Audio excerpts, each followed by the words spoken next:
قربانی کا وقت جو ہوتا ہے نا وہ 10 ذی الحجہ یعنی عید کا جو دن ہوتا ہے اس کے صبح صادق سے، یعنی جب صبح کی نماز کا وقت ہو جائے اس وقت سے لے کر 12 ذی الحجہ کے غروبی آفتاب تک ہے، یعنی 3 دن اور 3 راتیں، ان کو ایام نحر بھی کہتے ہیں.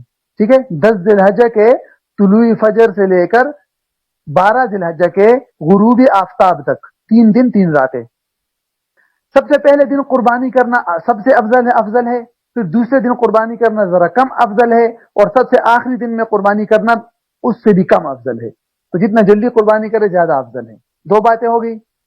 تیسری بات، اگر شہر میں قربانی کی جائے جہاں پر عید کی نماز اور جمعہ کی نماز پڑھی جاتی ہے تو وہاں یہ شرط ہے کہ کسی بھی جگہ پر، یعنی جس شہر میں آپ ہیں اس شہر میں کسی بھی جگہ پر عید کی نماز ہو چکی ہو. آپ نے پڑھی یا نہیں پڑھی، لیکن آپ کے شہر میں کسی بھی جگہ عید کی نماز ہو چکی تو اس کے بعد آپ قربانی کریں گے، اس سے پہلے نہیں. قربانی کرنے والے کا عید کی نماز پڑھنا یہ قربانی کے لیے ضروری نہیں ہے. عید کی نماز الگ واجب ہے، وہ تو آپ پڑھیں گے نہ پڑھے وہ اس کا الگ گناہ ہوگا، لیکن قربانی کے لیے وہ شرط نہیں ہے کہ قربانی آپ کی ٹھیک نہیں ہوگی بغیر نماز کے. ایسے نہیں ہے.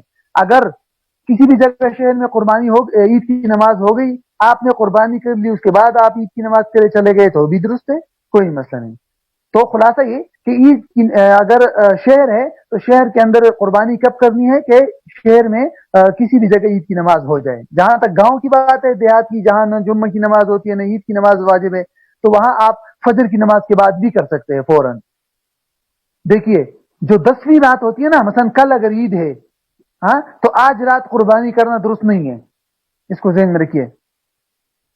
اسی طرح 12 ذی الحجہ کے بعد والی رات جو ہوگی اس میں بھی قربانی درست نہیں ہے، بلکہ 10 کے بعد 11 کے بعد ان میں قربانی درست ہے. سمجھا؟ تو رات کو بہرحال قربانی کر سکتے ہیں ان 2 راتوں میں. ہاں یہ الگ بات ہے، علماء نے لکھا ہے کہ مکروہ ہے رات کو قربانی کرنا، کیونکہ رگے کٹنے میں مسئلہ ہوتا ہے، کبھی کبھی پتہ نہیں چلتا کہ رگے مکمل کٹ گئی یا نہیں.